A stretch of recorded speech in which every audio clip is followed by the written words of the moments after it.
ಲಕ್ಷ ಕೊಡ್ತಾ ಇದ್ದೀವಿ 3 ಜನಕ್ಕೆ. ಹಾಂ ಸರ್. ಈಗ ಆಂಧ್ರದಲ್ಲಿ, ತಮಿಳುನಾಡಿನಲ್ಲೂ ಆಂಧ್ರದಲ್ಲಿ ಅವರು ಇಲ್ಲಿ ಬಂದಿಲ್ಲ ಗೆಲ್ಲುವಾಗಿ, ಬಟ್ ಇಲ್ಲೇ ಸೆಟ್ಲ್ ಆಗಿದ್ದಾರೆ, ಇಲ್ಲಿ ಕೆಲಸದಲ್ಲಿ. ಸೊ ಅವ್ರಿಗೊಬ್ಬರಿಗೆ ಭರತ್ಭೂಷಣ್ಗೆ 3 ಜನಕ್ಕೂ 10 ಲಕ್ಷ ರೂಪಾಯಿ ಬಜೆಟ್ನಲ್ಲಿ. ಆಮೇಲೆ ಪೊಲೀಸು ಗೌರವದಿಂದ ಅದನ್ನು ಮಾಡಬೇಕು ಅಂತ ಹೇಳಿದ್ರು, ಅದನ್ನು ಅಂತ್ಯಕ್ರಿಯೆ ಮಾಡಬೇಕು. ಸರ್, ಇಲ್ಲಿ ಫಾರಿನ್ ನ್ಯಾಷನಲ್ಸ್ ಓವರ್ ಸ್ಟೇ ಆಗಿರೋರ ಬಗ್ಗೆ ಏನಾದರೂ ವಿಜಿಲ್ ಇಟ್ಟಿದ್ದೀರಾ ಸರ್? ಕರ್ನಾಟಕದಲ್ಲಿ ಓವರ್ ಸ್ಟೇ ಆಗಿರೋ ಫಾರಿನ್ ನ್ಯಾಷನಲ್ ಎಲ್ಲ ನಾನು ಪೊಲೀಸ್ನವ್ರಿಗೆ ಹೇಳಿದ್ದೀನಿ, ಭಾಳ ಎಚ್ಚರಿಕೆಯಿಂದ ಇರಬೇಕು ಅಂತ ಹೇಳಿದ್ದೀನಿ. ಯಾರು ಅನುದಾನ ಕೊಟ್ಟಿಲ್ಲ. ಇವತ್ತು ನಡೆದ ಸಭೆಯಲ್ಲಿ ಅನುದಾನ ಕ್ಯಾಬಿನೆಟ್ ಆದ್ಮೇಲೆ ನೋಡ್ಕೊ, ಕ್ಯಾಬಿನೆಟ್ ಆದ್ಮೇಲೆ ನೋಡಯ್ಯ. ಮೇಕೆದಾಟು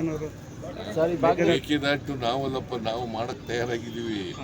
ಮೇಕೆದಾಟಿಗೆ ಕೇಂದ್ರ ಸರ್ಕಾರ ಒಪ್ಕೋಬೇಕು, ಅದು ಒಪ್ಕೊಂಡ್ರೆ ಮಾಡ್ತೀವಿ. ಇವತ್ತು ಒಪ್ಕೊಂಡ್ರೆ ನಾಳೆನೇ ಮಾಡ್ತೀವಿ. ಏನು ಸರ್, ನೀವು 4 ಸಾರಿ ಹೋದ್ರೆ? ನಾನು ಅನೇಕ ಸಾರಿ ಭೇಟಿ ಮಾಡಿದ್ದೀನಿ, ಪ್ರೈಮ್ ಮಿನಿಸ್ಟರ್ ಭೇಟಿ ಮಾಡಿದ್ದೀನಿ, ಅಮಿತ್ ಶಾ ಭೇಟಿ ಮಾಡಿದ್ದೀನಿ, ಆದರೂ ಕೂಡ ಏನೂ ಆಗಿಲ್ಲ.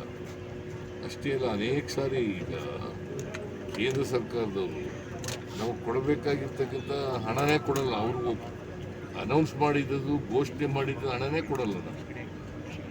ಅಪ್ಪರ್ ಭದ್ರಕ್ಕೆ 5,300 ಕೋಟಿ ಘೋಷಣೆ ಮಾಡಿದ್ದು.